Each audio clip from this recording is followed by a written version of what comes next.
Alors, ici, comme on voit le titre, Dieu du ciel, Anou, ou Anou, qui veut dire en sumérien, ciel. Donc, on va parler de certaines choses, je prendrai des questions. Donc, comme je dis, c'est 1h30 de conférence et 30 minutes de questions-réponses. Ou 1 heure, parce que je vais être gentil. Ensuite, on aura fini pour aujourd'hui. Et je dis cette conférence, il clôture une discussion tellement importante sur les esprits, les dieux, les divinités, le créateur. Ça devrait répondre à presque toutes les questions, cette conférence-ci. Après, sans oublier qu'on a fait EA, on a fait le Babylsal, et on clôture ceci parce que j'ai expliqué le 1er novembre, quand le service m'amène dans les puissances du ciel, on montre 3 différentes puissances. La première puissance à ma droite était EA, celle qui verse de l'eau, celui qui verse de l'eau. Le deuxième était le Sagittaire. La troisième était donc cette image-ci. Donc c'était comme la tour Eiffel, c'était comme une forme de tour Eiffel, mais inclinée. Et ici, il a fallu beaucoup de recherches que je retrouve vraiment cette constellation. On parle de constellation sur tout à l'heure. Donc c'est notre discussion qu'on aura aujourd'hui, tout en espérant que vous preniez plaisir à cette très distinguée discussion. Ok, l'ordre du jour il est très simple, c'est divisé en 3 parties. La première partie, c'est Anou, le Père du ciel et le patriarche des dieux. On parle de la généalogie primordiale, qui est Anou et les Anunnaki, ce que ça veut dire. On va parler de la souveraineté, de la distance. On va se poser la question, pourquoi est-ce que ce Dieu ou cette divinité du ciel est distante de la création, selon le contexte mésopotamien? J'insiste, parce qu'ici, on a Mésopotamie au 3e, 2e, 1er millénaire. La deuxième partie va être la création de l'univers et des hommes, et l'organisation de l'univers, sa séparation primordiale, c'est-à-dire qui est celui qui a créé l'univers selon les textes, qui sont ceux qui ont créé les hommes selon les textes, et l'organisation de l'univers et la séparation primordiale, c'est-à-dire qui a séparé les dieux supérieurs aux dieux inférieurs. Est-ce qu'il y a eu une bataille dans le ciel, comme beaucoup aiment bien le dire? C'est ce dont on va voir qui est véritablement ce personnage qu'on appelle Anou. Et la troisième partie, c'est les temples d'Anou. On voit les temples d'Anou. On voit la présence de Anou, ou le dieu An, sur les codes des lois. Donc en fait, est-ce que An a participé? Est-ce que An a donné un code? Quels sont ces codes-là? Ensuite, on va maintenant voir le Ena Douk, le Bet de Bidresh, les différents temples. On va voir les temples. On voit le mot Bidresh, avec le Bit, c'est la maison. On voit les territoires physiques que Anou a bien pu dominer. Ensuite, on va voir le code Ibit Ishtar. Alors, ça a l'air de rien. Mais ici, les 2 dernières parties, vous connaissez les premières parties, on l'a fait plusieurs fois. Mais les 2 dernières parties, surtout la troisième, va beaucoup nous édifier sur qui est vraiment Anou. Comme je le dis, Anou ici veut dire ciel. Anou ici veut dire An veut dire ciel. Right. Okay. On y va.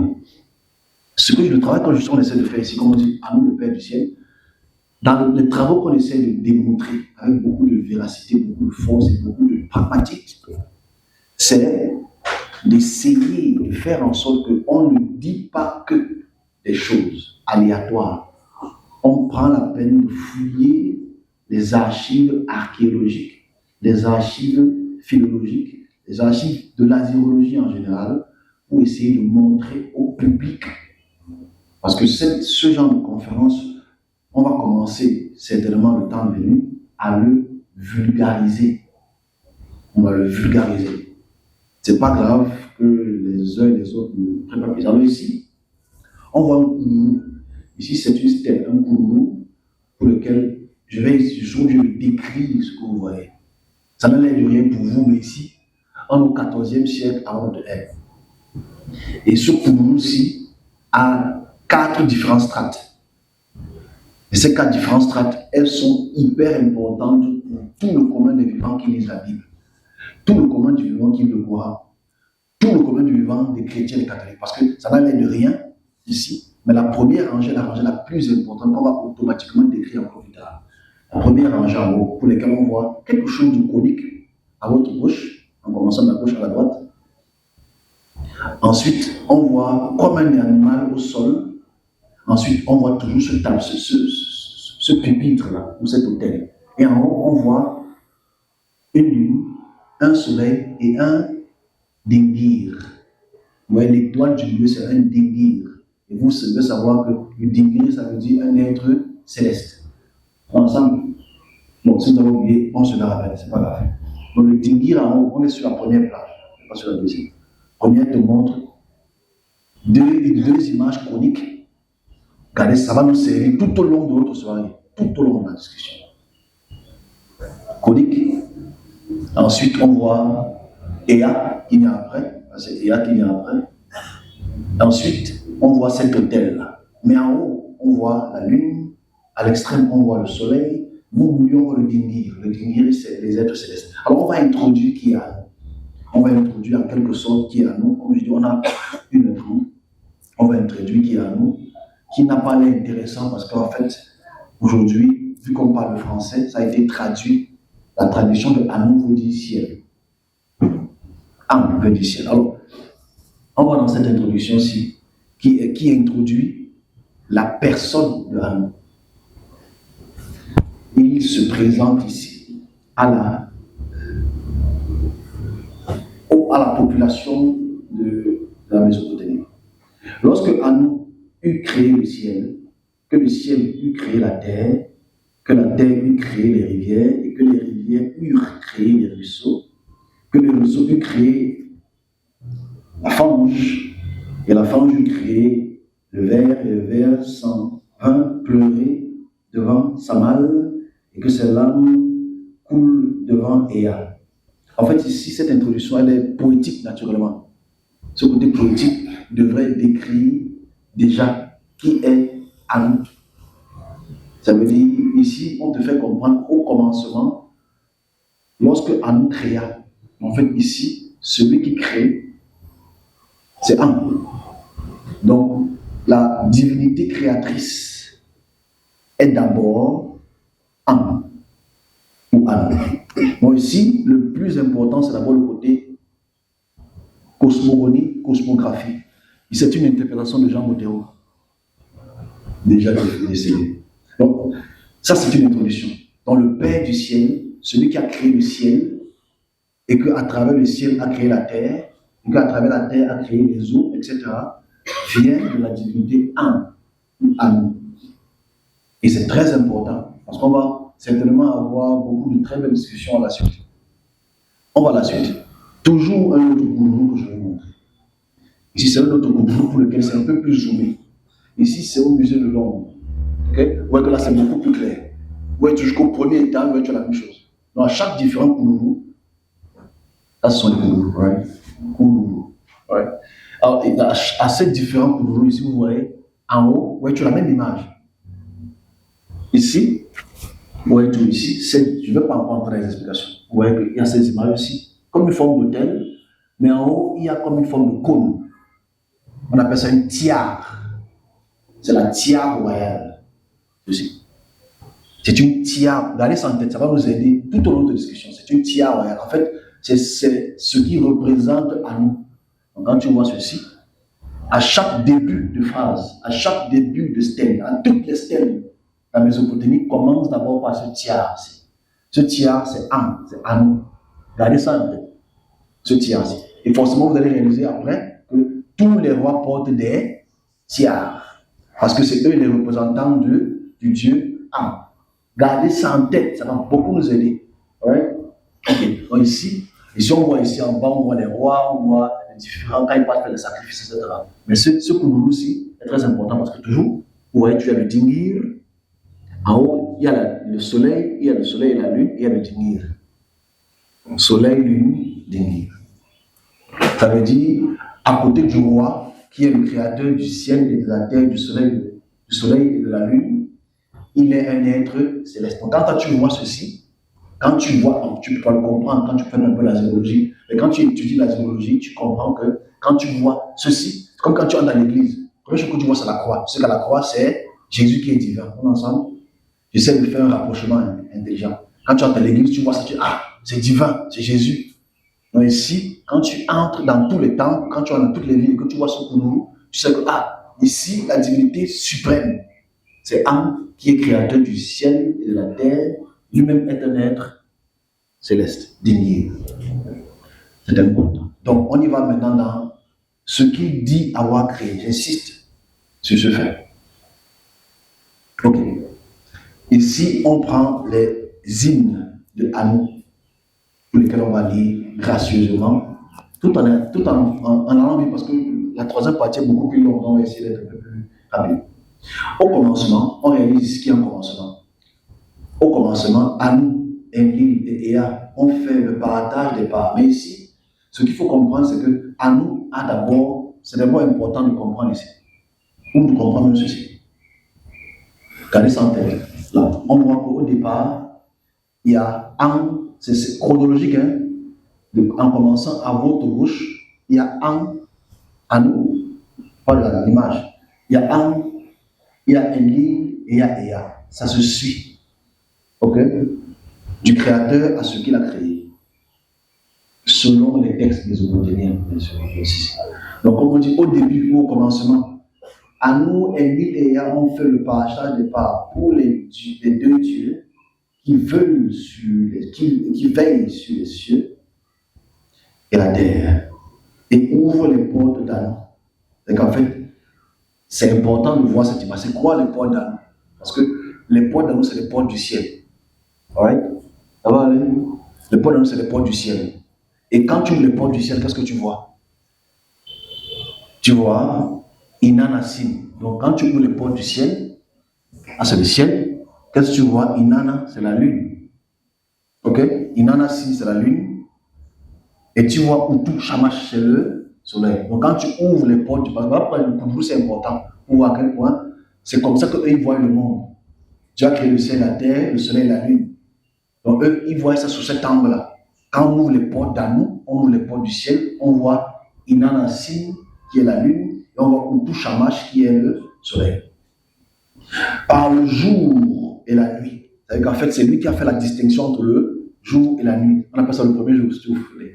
On va évoluer ça après. Il y eut deux parts égales. Deux parts égales. En fait, il t'explique comment il a fait la création. C'est selon eux, selon les textes mésopotamiens. Vous lisez là-bas, la première planche. Par le jour et la nuit, il y eut deux parts égales, de base des cieux jusqu'au sommet des cieux.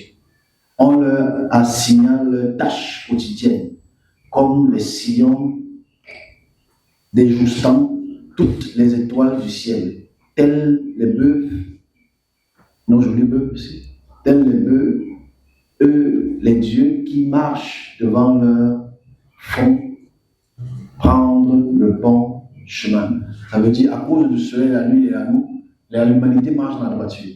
Donc ici, c'est une introduction de qui est Anou. Anou, on te fait comprendre ici que An, qui veut dire ciel, est le créateur de tous les autres créateurs, tous les autres êtres. C'est le Père, en fait, du ciel.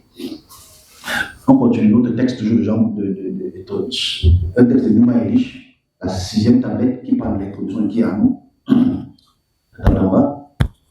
Il irriga un trône. Il irriga un trône royal qui dépassa ceux des autres dieux. Et au milieu de l'assemblée des dieux, en fait, il faut comprendre que dans la compréhension mésopotamienne, il y a les dieux suprêmes, il y a les dieux inférieurs. On va voir ça tout à l'heure. Et ce qui entoure l'assemblée des dieux, on va voir ça exactement, on va parler des fils des dieux tout à l'heure, rapidement.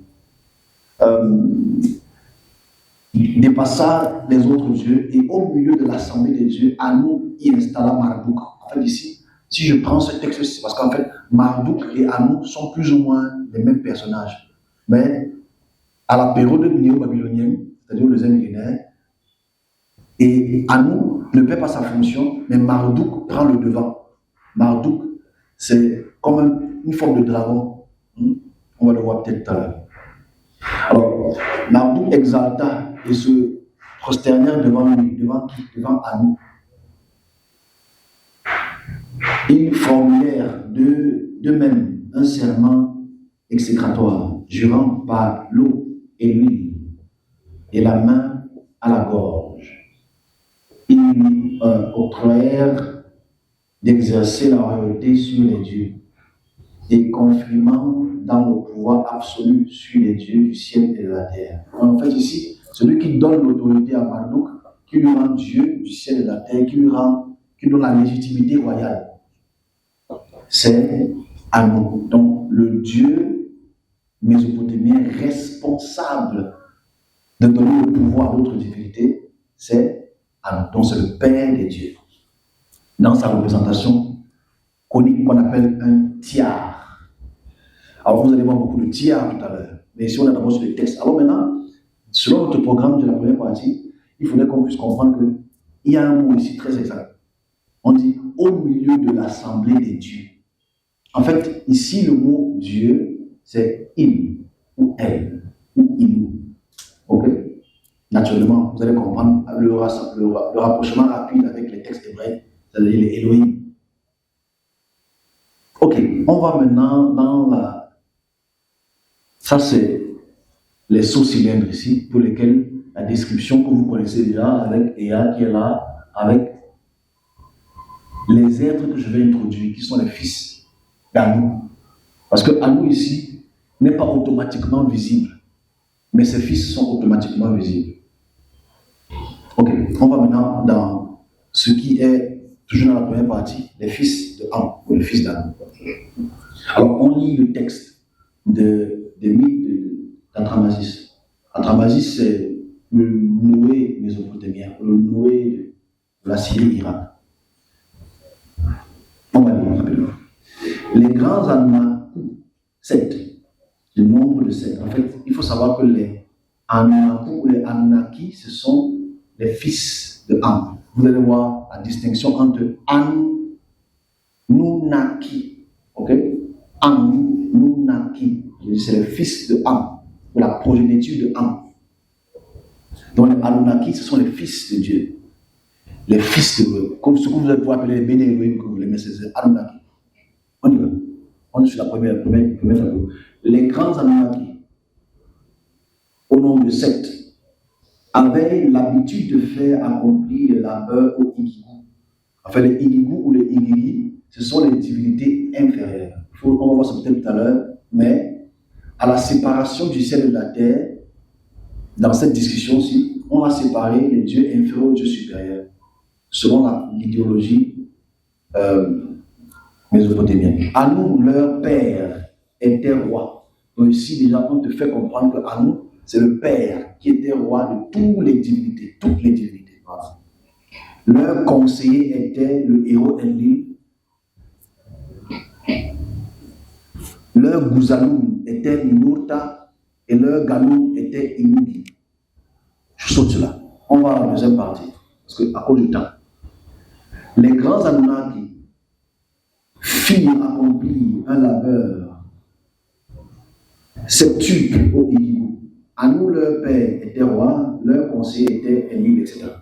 Donc ici, le but de cette plage de Adramasis est juste de montrer que le père des dieux, le père des Anunnaki, je vais décrire les Anunnaki. Les Anunnaki, ce sont ces êtres ailés que vous voyez sur le bout, ces êtres ailés. En fait, c'est ce que vous appelez ange ou archange. Et je ne dis pas que ce sont les chérubes. Les chérubes, c'est autre chose. Il faut distinguer entre les Anunnaki et les kéroubes. C'est deux aspects différents. Ici, les Anunnaki, ce sont des êtres hommes qui ont des ailes. J'insiste encore. Comme vous voyez sur ces sauts-cylindres aussi, du deuxième millénaire. Les Anunnaki, ce sont des êtres ailés. J'insiste. Donc, la conception de ce que vous appelez ange ailé, c'est d'abord les Anunnaki. Il y a certains Anunnaki qui peuvent se retrouver avec les têtes d'oiseaux. Okay? Mais les Anunnaki, c'est d'abord des formes humaines qui ont des ailes.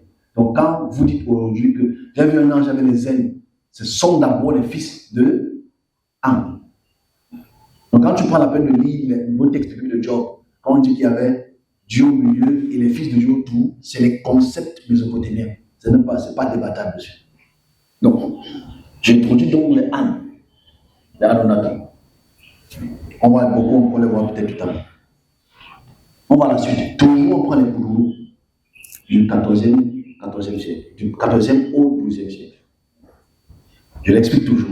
Vous voyez toujours que la première partie, en haut, on explique toujours qui est Am, le Dieu du ciel. C'est le premier étage. En fait, ici, si vous êtes un peu ça, parce que vous l'êtes, vous allez voir que notre première planche montrait 7 différents cieux. On va revenir dessus. Donc, le concept des différents cieux pour lesquels les divinités habitent, ça n'a pas commencé avec l'hébraïsation. Absolument pas. On continue. Ici, le but ici, c'est de montrer comment est-ce que Anu a participé à la création de l'homme. Ok? Parce que je pense que, à part ceux qui sont des influenceurs, qui ne veulent pas être influencés, mais l'objectif ici, c'est que nous sachions que dans les textes mésopotamiens, voici ceux qui ont créé à l'image. Voici les dieux qui ont créé l'homme à leur image. Ok, on lit Enuma Elish, la première tablette. Lorsque quelconque des dieux n'avait pas encore apparu, c'est que là, il n'y a encore rien. Lorsque quelconque des dieux n'avait pas encore apparu, n'était pas encore appelé par un nom, et que le destin n'était pas encore décidé, alors des dieux furent créés. Là d'abord, c'est les dieux furent créés. En fait, le mot les dieux furent créés, ça doit apporter une intelligence. Ça veut dire quelqu'un les a forcément créés. Ok? Mais les dieux, quand on parle des dieux, c'est les Elohim, ou les Ilum, au pluriel. Alors, les dieux furent créés à l'intérieur d'eux, c'est-à-dire Tiamat et Apsu. Tiamat et Apsu. L'Ahamou et l'Ahamou furent réalisés, ils furent appelés par un nom. Pendant qu'ils grandissaient, gagnaient en taille, Ansar ici. Alors, vous allez voir que Ansar, selon la définition ici, Ansar c'est Ansar. Ansar c'est la divinité An. Okay? Ansar, Kissar furent créés, ils étaient plus éminents qu'eux, ils étaient plus puissants qu'eux. Ils passèrent le jour, rajoutèrent les années. Ce furent Anu, leur aîné, l'égal de ses ancêtres. Ansar imita Anu, son aîné. Et alors, il fut Anu qui donna naissance à Nidmoud. Par rapport à ses pères, ce fut Nidmoud qui dominait, etc. Donc, à la fin, on voit que verset 19, la ligne 19, il était devenu beaucoup plus fort que le géniteur de son père. Ansar n'ayant pas d'égal parmi les dieux de ses confrères. C'est qu'Ansar est devenu le dieu le plus puissant. On voit ici en bas, dans le côté iconographique, que le Tingir et les codes ou l'écriture cunéiforme du An, ici, comme j'ai défini en bas, comme ça a été défini en bas, Ansar devient donc la divinité très puissante, mais qui devient Marduk après. On prend maintenant la naissance de Marduk. Si je prends Marduk en fait ici, parce qu'en fait, nous pouvons voir ici quelque chose de très intéressant. Que ici on voit Ea. Ok, ceux qui voient pas Ea, c'est pas grave. Ici on voit Ea. Mais à côté d'Ea, il y a Marduk, qui est comme un dragon, une forme de dragon ici. Okay? C'est la divinité Marduk, qui a reçu le pouvoir de Anu. Je vais m'expliquer avec le temps. Je lis d'abord les textes. Une fois qu'il eut logé, égorgé ses ennemis, qu'il a eu établi sa victoire sur les adversaires, il se reposa sereinement à l'intérieur de sa celle. De sa cella, il l'appela Apsu. Apsu, c'est les eaux aussi primordiales. Et cet endroit, on le fonda sa demeure. Et Damniki, son épouse, résida en majesté. Dans ce sanctuaire destin, cela est en divin. Je lis à partir du 81. Au cœur de Apsu, la nappe phréatique créa Marduk. Au cœur d'Apsu créa Marduk. Et ce fut Ea, le père, qui créa Damkina, sa mère, fut la parturienne. Dans cette communication qui allait vous faire dormir, l'objectif ici, c'est de comprendre que Ea ou Ansa, qui est Am, qui crée Ea, joue aussi le rôle de la créature, celui qui a passé le pouvoir à Marduk dans l'acte créatif et la création et la domination qu'elle a eue au niveau de tous les temples, au niveau de tous les palais. Mais ce coup c'est important parce que ça montre ici les différents rituels, mais la hiérarchie des dieux du ciel. Ce truc-ci se trouve toujours au musée d'Irak. Okay? Mais c'est un truc qui est irakien, entre l'Iran et l'Irak. On va à la suite, on a fait 30 minutes déjà. On est toujours sur la création de l'homme et de l'univers. Première chose qu'on a vue, si vous m'oubliez, c'est qu'on a montré comment Anou a subdivisé le ciel et la terre et la lune et le soleil. Deuxième chose, la création des dieux. Comment que Anou a créé les Anunnaki et que tous les divinités autour le prennent comme le père des dieux. Maintenant, on voit la création de l'homme. Et si on voit ça toujours dans les épopées de Nouméilich et de Atrahasis, on va aller rapidement. Tablette numéro 6. Je vais commencer par là. Okay. Je veux nouer les vaisseaux sanglants, créer les os et susciter ainsi un prototype humain. On appelle ça Inou. Que l'homme soit son nom, ce prototype humain, cet homme, je veux le créer pour qu'il soit chargé des corvées des dieux et que puisse se reposer. On continue, on va aller rapidement. Tablette 6. Et a rebondi en disant ces mots. Il lui commanda le plan pour soulager les dieux. Il commanda le plan pour soulager les dieux. Donc en fait ici, ce qu'il faut prendre en considération une seconde, c'est le fait que on veut créer l'homme. Les dieux veulent créer les hommes. Et eux, en voulant créer les hommes, décident donc d'un consensus d'élaborer un plan. Comment est-ce qu'on va faire pour créer ces hommes? On va utiliser quel outil? Donc c'est ces outils-là maintenant qui sont en discussion.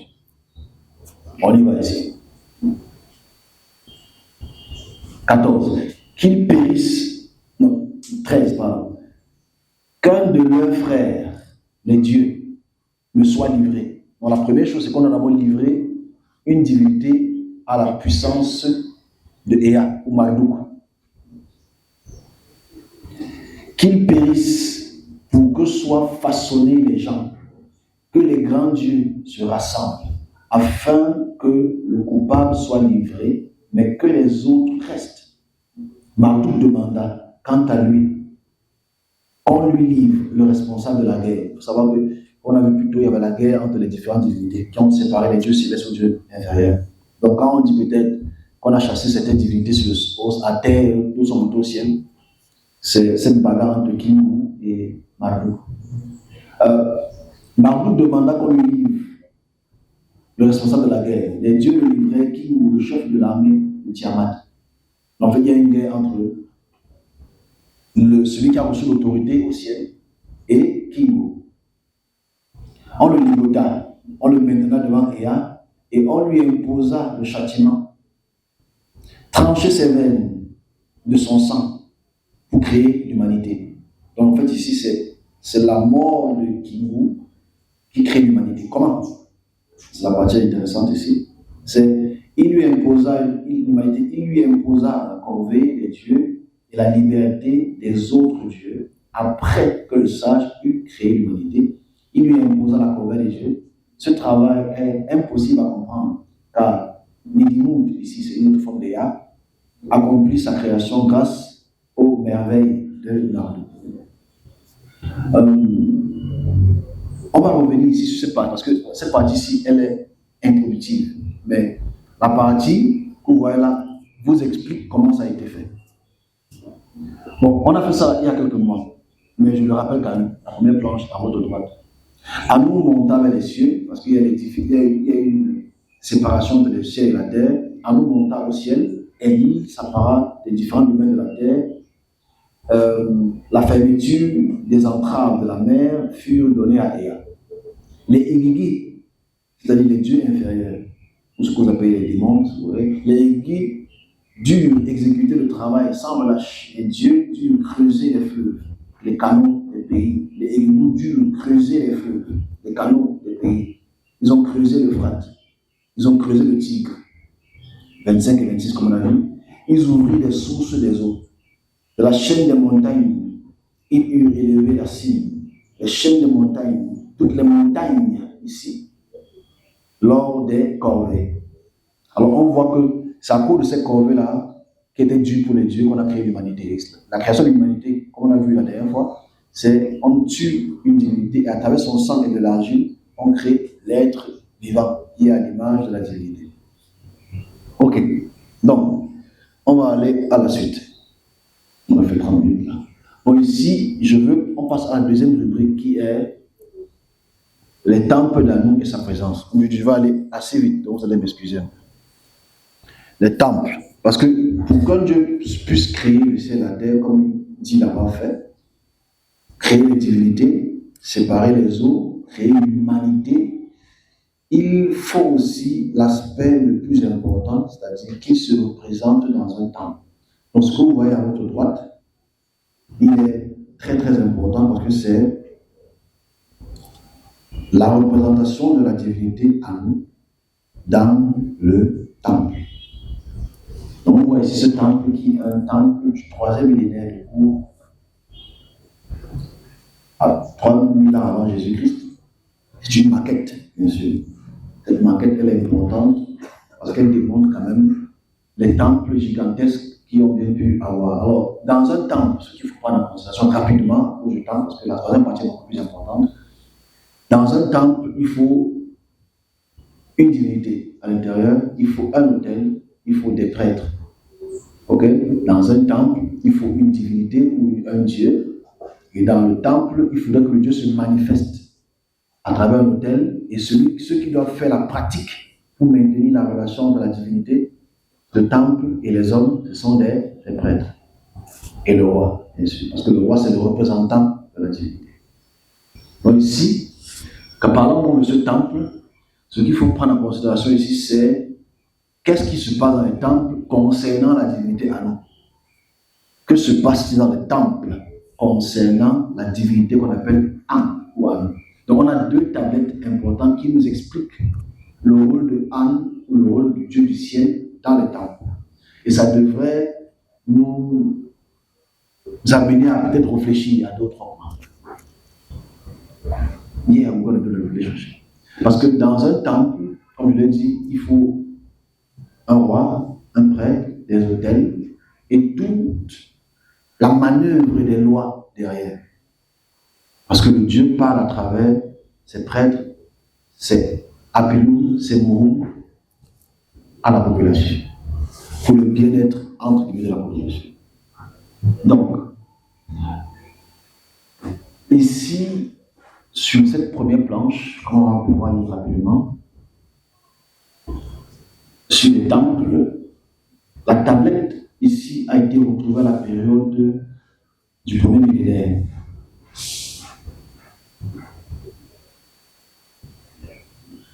Tablette contenant les rites du culte de l'Anu.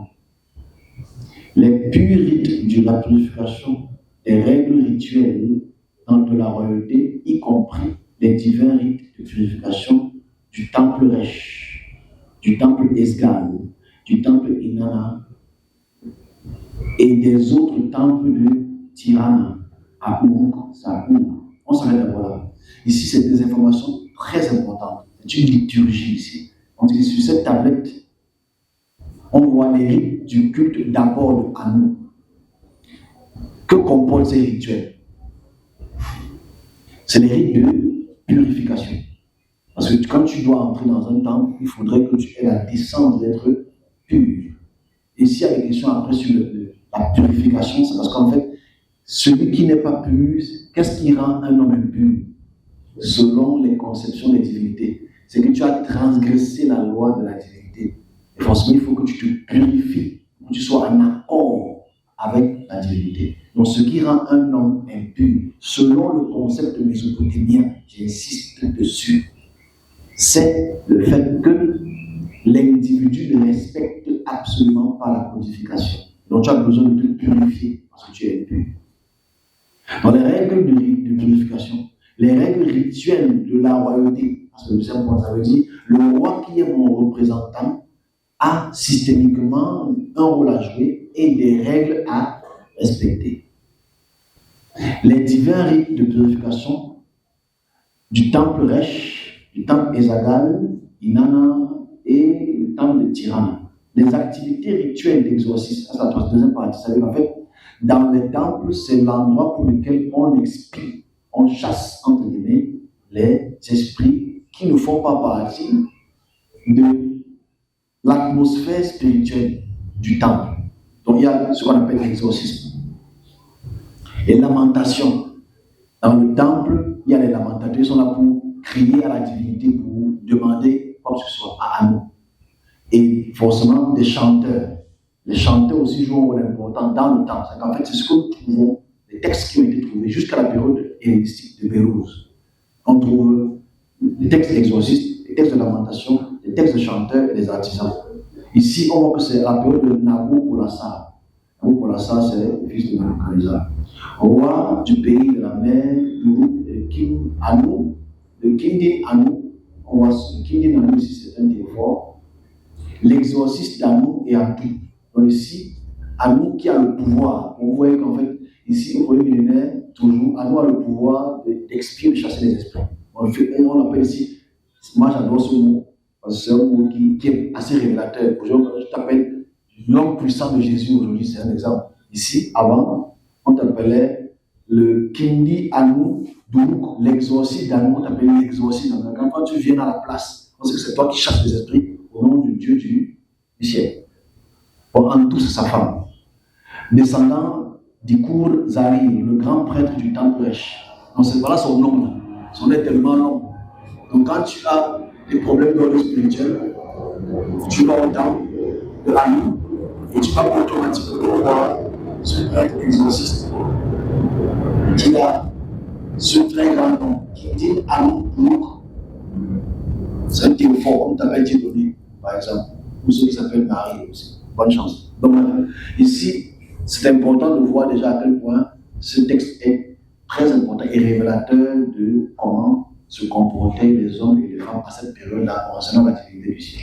On voit le deuxième texte. C'est les formations pluridisciplinaires. On voit que c'est assez fragmenté. Je vais lire rapidement. Lettre de Marduk Sapir-Zéri au roi d'Azérie à Saradon.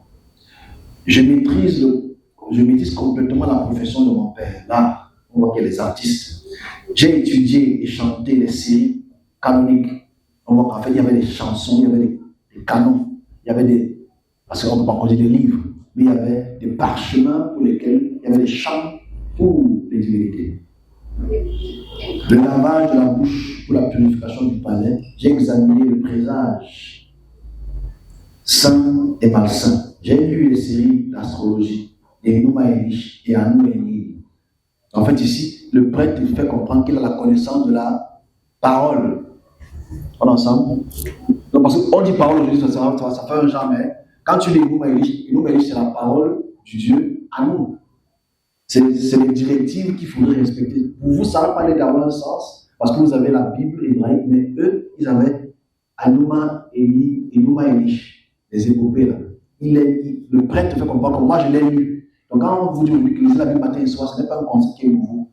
Pour que tu puisses être en ligne, c'est très important cette partie, en ligne avec la divinité, il faut que tu la maîtrises. Et il nous montre sa maîtrise ici. J'ai examiné les présages, saints et malsains. J'ai lu les séries de l'astrologie, de Numa, Anu et Eli, et fait des observations d'astrologie. J'ai lu le recueil de divinatoire consacré à la naissance de Samu Isbou, les séries physiologiques. En fait, ici, c'est un docteur théologien ici, c'est un grand prêtre, il connaît tous les textes. Donc, ici, c'est lui qui est donc dans le temple, celui qui est supposé jouer le rôle d'exorciste, d'enseignant et tout le reste. C'est ce qui se passe dans le temple. Mais la partie, comme je dis, la plus importante, c'est dans le temple d'Anou et la présence des lois. Parce qu'en fait, ce qu'il a lu, les Yuma Elish, est-ce qu'il y a des lois? Est-ce qu'il y a des lois? À qui est-ce qu'on donne les lois? Mes amis, ici c'est la partie que je veux prendre un peu plus de temps. Parce qu'on avait fait 40 minutes. Je vais prendre un peu plus de temps ici. Ça, c'est une partie qu'on va devoir automatiquement, méticuleusement lire. On a vu qui est à nous. On a vu comment il se représente. On a vu comment il a créé le ciel et la terre selon lui. On a vu comment il a créé Dieu. Là, on a vu comment il a créé l'humanité. On a vu comment il a instruit la directive des temples. Maintenant, il faut qu'on voie la partie la plus importante, l'ordonnance qu'il a donnée aux êtres qui le représentent. Alors ici, on va voir quelque chose de très important, qui n'amène de rien, mais ici, c'est l'épilogue d'un des rois les plus importants de la Mésopotamie, pour lequel j'ai pris cette copie de cette tablette de ce qu'on appelle le code du Bilishtar. Alors, ça n'en allait de rien pour vous, mais vous allez découvrir une très belle chose dans cette écriture. Un épilogue, c'est une parole introductive. Quand tu entres dans le temple, quand tu entres dans la ville, tu vois cette stèle-ci. Tu vois cette image-là. Et dans cette image, c'est écrit en cunéiforme qui introduit qui est le roi, qui l'a légitimé. Parce qu'en fait, pour que tu sois un roi, la divinité doit te légitimer. Ou doit te rendre légitime. Donc, on va lire dans l'épilogue du code du Bilishtar. Mais je dois introduire cela. Parce que le Bilishtar est très important. Nous sommes là au 19e siècle avant notre ère. Il y a plus de 4000 ans aujourd'hui. Et ce code est très important parce que on va l'illustrer un peu tout à l'heure, mais je veux qu'on puisse la lire ensemble. Calmement. Pas tout, parce que c'est très long. Mais je voudrais qu'on puisse, et je voudrais que mes collègues qui se disputent sur des textes puissent se pencher sur le code du Bilishtar. Parce qu'en Mésopotamie, le premier cours, on appelle ça le code Urnam. Dans cette région-là. Je dis le mot Urnam. Et vous savez que Abraham, Isaac et Jacob, soi-disant, s'ils ont existé, viennent de Ur. C'est très important. J'insiste dessus. Parce que je sais que je suis un menteur.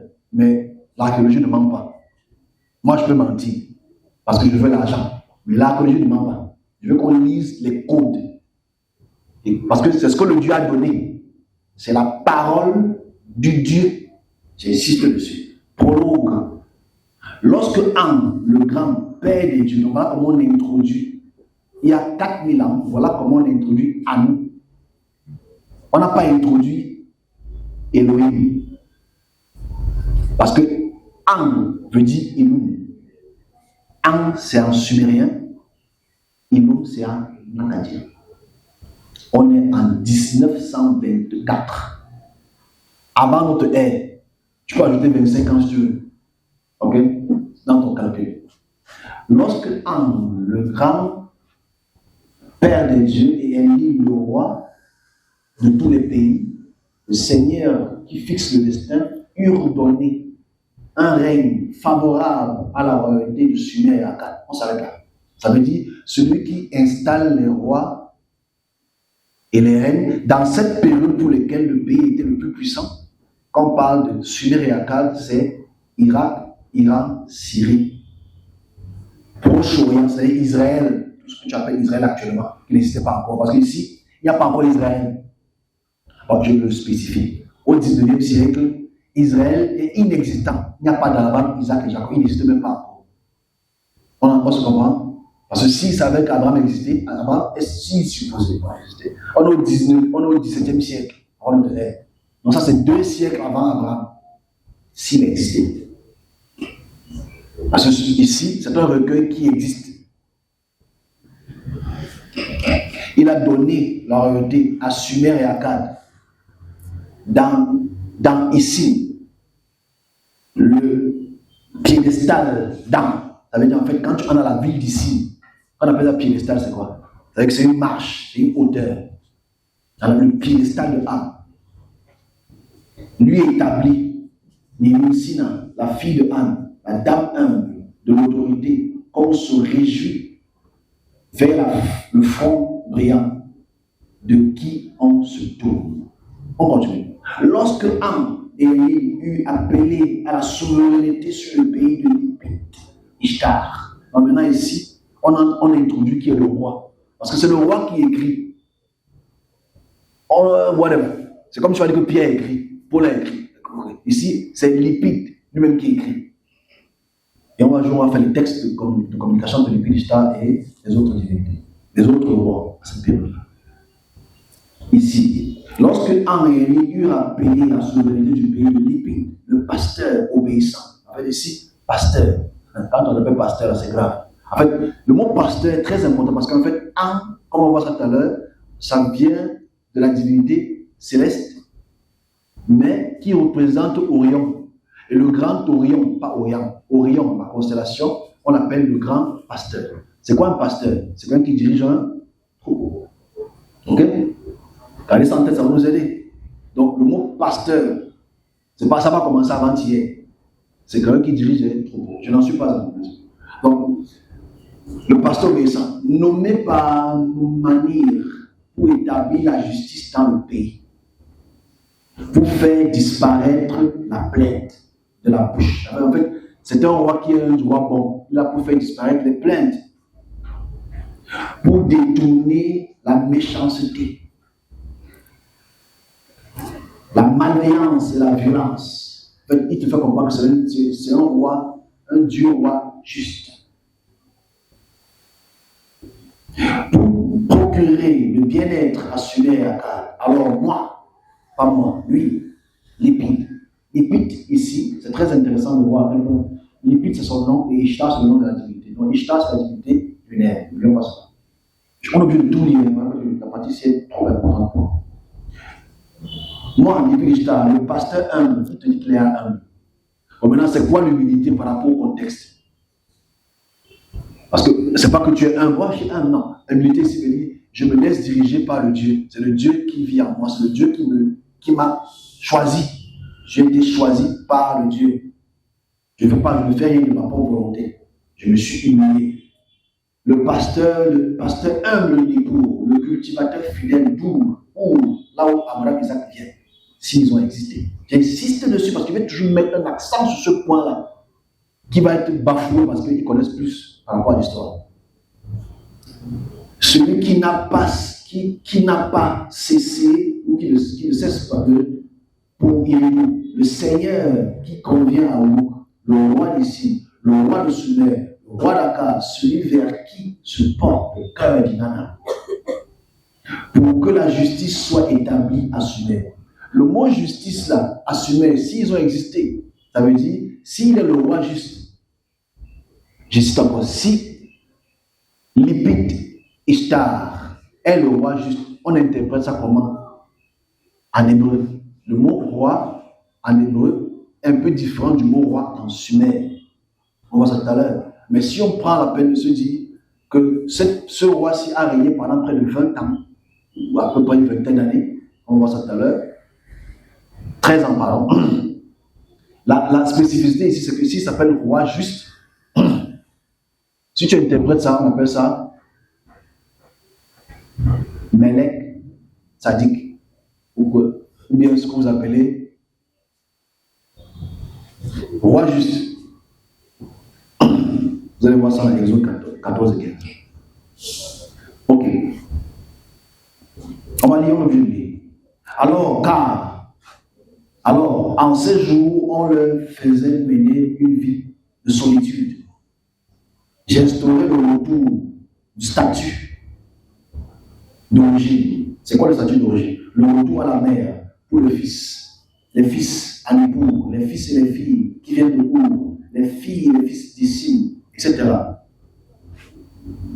D'une exceptionnelle façon, je fis vraiment que le père soutienne ses enfants. Je fis vraiment que les enfants soutiennent le père. Je fis vraiment que le père se tienne à la disposition des enfants. Je fis vraiment que les enfants se tiennent à la disposition de leur père. En fait, ici, il te montre ce qu'on appelle l'amour.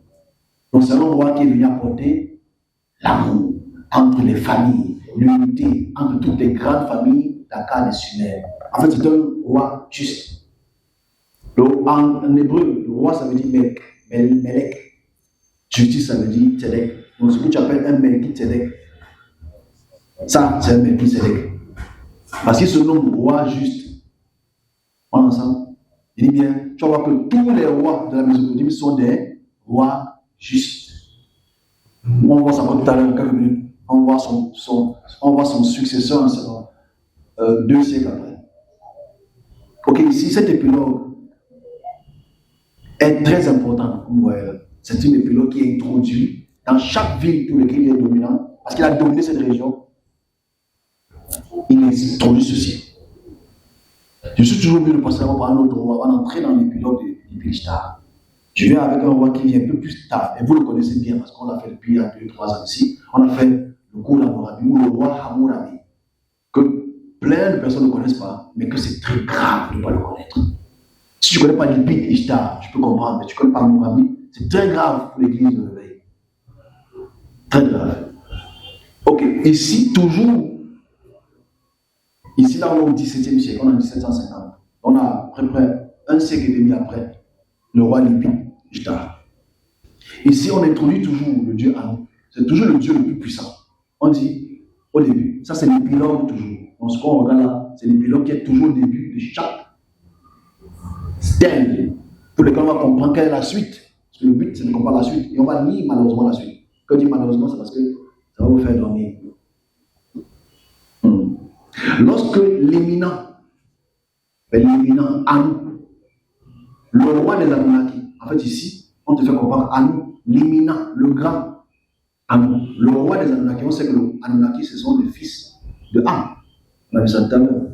Et Enlil, le Seigneur des cieux et de la terre, qui fixe les destins des pays. On voit que c'est la même façon de s'introduire. On voit ça ici, c'est qu'on peut lire. Lorsque Anu le grand et Enlil de tous les pays, le Seigneur, qui fixe le destin, on voit qu'en fait, ce sont eux qui sont les fixateurs, les créateurs de tous les destins de toute l'humanité.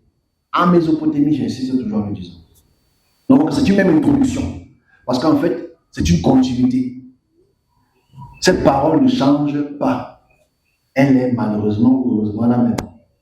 Lorsque l'éminent Anu, le roi des Anunnaki, et Enlil, le Seigneur des cieux et de la terre, qui fixe le destin des pays, eurent attribué à Marduk, le fils aîné d'Ea, le pouvoir d'Enlil, la royauté, sur la totalité des gens. Disons ici, c'est toute la terre de Sumer et Akkad. L'eurent rendu grand parmi les grands, l'eurent donné Babylone. En fait, le mot Babylone n'est pas bien écrit, c'est Bab-Inu, ok? Avec la terre du loup. Le nom imminent eurent rendu hors pair parmi les contrées. Alors, moi, toujours cette forme d'humilité, pour montrer sa légitimité à la population. Alors moi, à mon avis, prince zélé, qui craint les dieux, que pour faire paraître toujours la justice dans le pays, pour anéantir les méchants, et pour les méchants et le mauvais, pour que le fort n'opprime pas le faible. Donc, en fait, la conscience de... Parce qu'on a toujours dit que c'est des barbares, tout le reste, mais en fait, le roi est là pour que les opprimés se sentent favorisés. Que les Jésus se sentent justifiés. Mais qu'est-ce qui justifie la population? C'est la confession, c'est la foi. On va découvrir ça tout à l'heure. La justice dans le pays pour anéantir le méchant et le mauvais et que le fort ne prime pas le faible. Pour sortir Shamash, soleil, au-dessus de la tête noire des hommes et éclaircir le pays. La toile, la lumière. Anu et Enlil ont appelé par mon nom pour procurer le bien-être des gens. Donc ici, comme on fait à Moabé, un jour de voir qui s'appelle le roi juste, toujours un Melchizedek. Donc franchement, si Abraham a existé au XVIIe siècle et qu'il a dit c'est Melchizedek qui l'a aidé, on a des vraies questions à se poser. Hein. Mais bon, on ne peut pas se poser parce qu'en fait, on a une révélation que Melchizedek c'est Jésus. Alors, on parle de la deuxième colonne aussi. Toujours la continuité qui parle de Anu.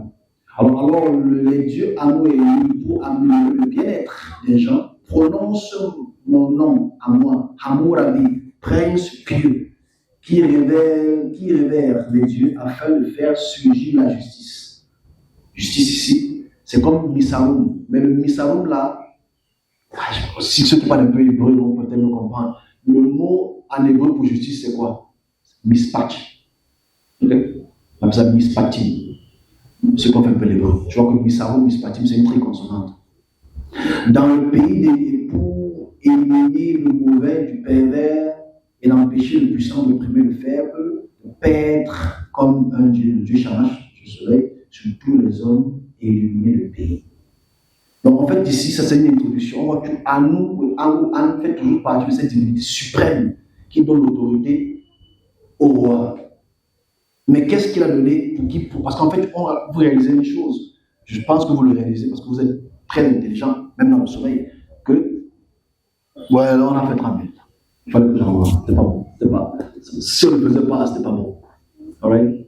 Et je suis content que vous soyez ce qu'on tire de cette conversation aussi, c'est le fait qu'ils sont des rois justes qui ont reçu l'autorité de la divinité. Donc, qu'est-ce qui donne la justice? Qu'est-ce qui apporte la justice dans un pays pour que les pauvres ne soient pas opprimés, que les veuves et les orphelins ne soient pas opprimés? C'est la loi. Mais avant que la loi ne fût donnée, il faut qu'on puisse observer quelque chose de très important, toujours dans la légitimation du roi. Bon, ici, on est obligé de se poser et d'enlever le sommeil dans les yeux. Et si il n'y a pas de c'est pas possible, il faut fermer cela. Mais je dis, on voit ici la figure du roi Salomon. Ici, c'est le roi Salomon. C'est vrai que cette image fait plus l'apologie du kénou, c'est-à-dire les chaînes qui portent, la chaîne qui a une forme de croix. Mais ici, on voit déjà, on commence à voir ici. On voit le mot Salomon qui veut dire Saroukin, ou Sarou. Bon, le mot Sarou est très mal interprété. Ça veut dire Sar, comme un peu les Russes. On parle d'un Tsar. Le mot Sar veut dire roi en acadien. Donc ici, on parle de Saroukin, ça veut dire le roi légitime. Tous les rois légitimes, ou les vrais rois, pourquoi ils s'appellent vrais rois? Parce qu'il y a toujours les contestations, portent des symboles qui représentent la divinité. Sur leur cou et sur leur stèle, de la droite à la gauche, on voit des symboles très très importants. Regardez toujours en tête. On voit comment il est habillé, ce qu'il met sur la tête et ce qu'il représente. En venant de la droite à la gauche, on voit un. Et Anu, on voit la première image, c'est Anu. Ici. Toujours. Ok? On voit Anu. On voit le Dingir. Ça veut dire que Anu est une divinité céleste. Ensuite, on voit Inanasi, la lune. On voit le port de la royauté et on voit Shamash, soleil. C'est très important qu'on puisse noter ces différentes figures sur le roi, qui est sa légitimité. Bon, ici, j'ai seulement pris ceci pour essayer de montrer à quel point les rois d'Akkad ont reçu cette onction de la divinité. C'est très rapide. Okay? Sargon, roi d'Akkad, préposé d'Inanna, le roi de Kish, le coin de Anu. En fait, ici, c'est Anu qui coin le roi pour qu'il puisse passer son message à la population, etc. Donc, c'est qu'une introduction ici, parce que je veux qu'on aille plus vite, parce qu'on a fait 1 heure déjà, on a 30 minutes. Alors, je vais présenter la partie la plus importante qui nécessite la lecture. On est obligé de lire, malheureusement. Quand je dis malheureusement, parce qu'en fait, ça fait dormir. Parce que ce n'est pas très important, apparemment, pour tout le monde. Les temples d'amour et sa présence dans le monde. C'est une écriture assez intéressante, juste pour que ceux qui vont voir ça après, ceux qui veulent ça par PDF, etc. Le code d'Épître d'Ishtar, ou les lois de l'Épître d'Ishtar, est un recueil législatif dans les États anciennes rédigé à la période de 1934 à 24, à peu près. C'est le roi d'Issy qui domine alors une grande partie de la sud de Mésopotamie et c'est rédigé en sumérien. Le code qui le précède, qu'on a dit tout à l'heure, c'est le code Onama. Ici, les lois connues actuellement sont il y a à peu près 5 ans, mais c'est 40 différentes lois qui existent. Il y a trop de lois fragmentaires. Mais une grande partie de ces textes, sans doute, sont perdus et il ne s'agit pas des lois au sens moderne, mais plutôt des décisions de justice rendues par le roi qui ont été mises en écrit et compilées pour ensuite servir d'exemple pour les futures affaires.